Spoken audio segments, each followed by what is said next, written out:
Je suis le pasteur Nathan et l'orateur de ce soir. Il a pris au Seigneur de porter son choix sur nous afin de parler de sa part. Et le thème de mon exhortation s'intitule « Comment bien débuter son année ?» Dieu nous a fait grâce d'accéder dans une nouvelle année, mais comment nous devons débuter en bien cette nouvelle année? Comment commencer cette année en victorieux, avec beaucoup d'énergie, avec beaucoup de force, avec beaucoup de bravoure, avec beaucoup de confiance.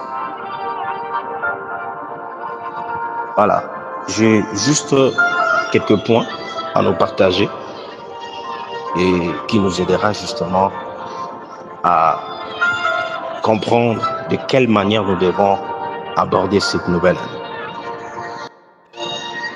Et tout premier point sur comment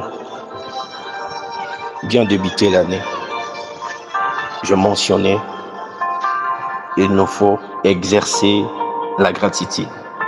Pour bien débuter cette année, nous devons exercer la gratitude. Commencer l'année avec un cœur reconnaissant. C'est une très bonne chose.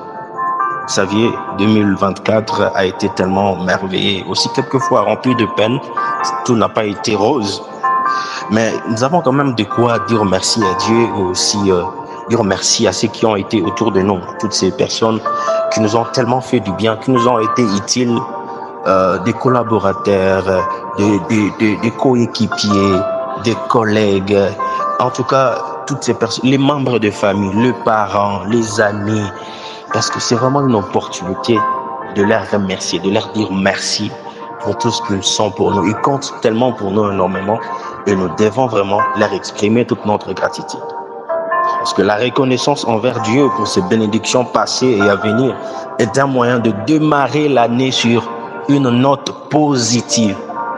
Démarrons cette année positivement en exerçant la gratitude.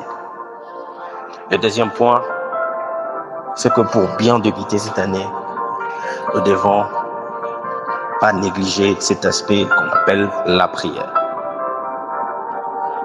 La prière est tellement importante afin de nous permettre de mieux débuter cette année. La prière, c'est l'un des moyens les plus importants pour débuter cette année. Parce que la Bible déjà encourage le croyant à bien prier en tout temps. Et particulièrement en début d'année pour demander la direction de Dieu. Vous savez, Dieu qui nous a conduits, lui, il possède une connaissance parfaite. Il est l'omniscient, nous le savons bien.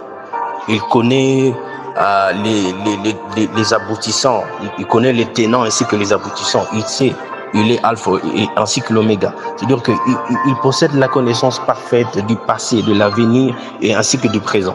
C'est Dieu qui sait de quoi sera fait demain. Il est important de le consulter afin de recevoir en lui la direction de l'année. Vous savez, nous devons demander à Dieu, dites-nous, qu'est-ce que je suis censé connaître en cette année? C'est quoi ce que tu attends de moi? C'est quoi ta volonté pour moi? Qu'est-ce que tu aimerais accomplir pour moi? Et de quelle manière tu aimerais que je puisse m'apprêter, de préparer? Dans quel domaine je dois encore beaucoup plus travailler? Et Seigneur, c'est quoi vraiment ton plan pour moi en cette année? C'est le bon moment de demander la direction de Dieu en ces débuts de l'année. Ça, c'était mon deuxième point. Comment bien débuter son année? Le point 3, je dis, il faudra faire le bilan. L'année nouvelle est un moment vraiment très propice pour évaluer sa vie sociale, sa vie relationnelle, sa vie émotionnelle, sa vie spirituelle aussi. Évaluez-vous, très cher bien-aimé. Évaluez-vous, c'est très important. Examinez ce qui a été les faiblesses, votre force, votre faiblesse, tout ce qui a été comme menace, tout ce qui n'a pas marché, ce qui a été bon, et les défis qui vous restent à relever et des grosses pentes justement à relever aussi. C'est très, très, très, très, très important. Faire le bilan. Et écoutez dans Lamentation, chapitre 3, le verset 14. Il est écrit, examinons et sondons nos voies et retournons à l'Éternel. Cela peut inclure la confession la repentance et voilà. Cela, ça peut juste être un désir de s'améliorer, voilà, de se mettre à jour. Qu'est-ce qui a marché? Qu'est-ce qui a été vos faiblesses?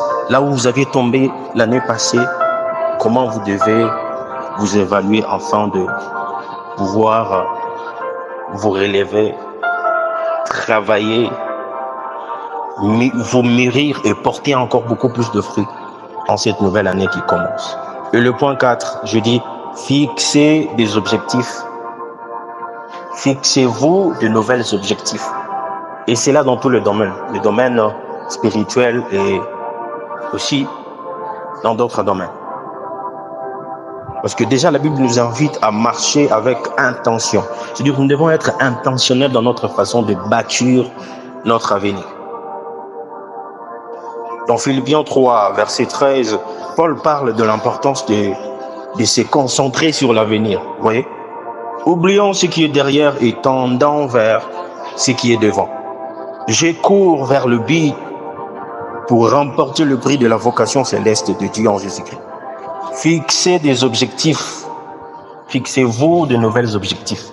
Voyez un peu plus loin. Ayez une ouverture d'esprit afin de projeter dans l'avenir et de savoir dans quel domaine et qu'est-ce qu'il faut faire afin de connaître un peu plus de l'évolution, de vous améliorer, de vous perfectionner afin d'atteindre une maturité spirituelle en Christ. Et ça, c'est votre devoir. Il est de votre devoir de travailler sur vous-même. Posez-vous la question de savoir c'est quoi ma part des responsabilités pour réussir cette année. Il est de votre devoir de payer le prix afin de produire de meilleurs fruits. Fixez-vous des objectifs comme lire davantage la Bible, prier régulièrement ou servir les autres. Ce sont des exemples que je prends. Je ne sais pas dans votre cas, d'après votre contexte, qu'est-ce qu'il faut pour vous. C'est pourquoi vous avez besoin de la direction divine, mais aussi de vous évaluer et de vous fixer de nouvelles objectifs à atteindre en cette année. Homme de Dieu, éminent serviteur de Dieu, pasteur, vous êtes dans votre église. Voilà le bon moment de pouvoir fixer des nouvelles objectifs, de donner la direction pastorale de l'année, mais c'est là d'après la volonté parfaite du Maître. Et le point 5, pour bien débuter cette année, je dis, il faudra se laisser guider par la sagesse divine. Vous savez, l'homme grandit toujours, L'homme grandit toujours. Avec le temps, on grandit. Et si on se rappelle peut-être de la manière ou bien des choses qu'on a eu à faire dans le passé, on se dit, en tout cas, ça n'a pas été très parfait, on n'a pas été à la hauteur. Et si on nous demandait de refaire la même chose qu'on a eu dans le passé, je pense qu'on le fera mieux. Alors nous avons besoin de sagesse, de la sagesse de Dieu, afin de pouvoir corriger des erreurs du passé, afin de pouvoir rectifier des bêtises du passé, des erreurs de caractère, la façon de diriger les autres, la façon de considérer les autres, la façon de traiter les autres dans nos relations interpersonnelles. Nous avons tellement de quoi améliorer et pour ce faire, nous avons besoin de la sagesse divine. Demandons la sagesse de Dieu en cette année. Et enfin, pour finir, pour bien réussir cette année, nous devons marcher avec foi. Marcher par la foi et marcher dans la foi. Nous ne serons pas terminés cette année si nous n'avons pas la foi. Cette année ne sera pas meilleure si on ne sait pas compter sur Dieu, si on ne sait pas placer notre foi en Dieu, si on ne sait pas nous appuyer en Dieu. Je sais, il y aura tellement de défis à relever, tellement de situations à endurer, mais nous avons besoin de la foi. Gardez votre foi. Gardez votre foi. Gardez votre foi. Quels que soient les moments, quelle que soit la situation, gardez votre foi. Soyez positive et croyez en Dieu. Confessez, déclarez, exercez votre foi, changez des situations, remportez des batailles par la foi, abaissez les montagnes par la foi et créez de nouvelles résultats par la foi. Réclamez les promesses divines pour vous par la foi.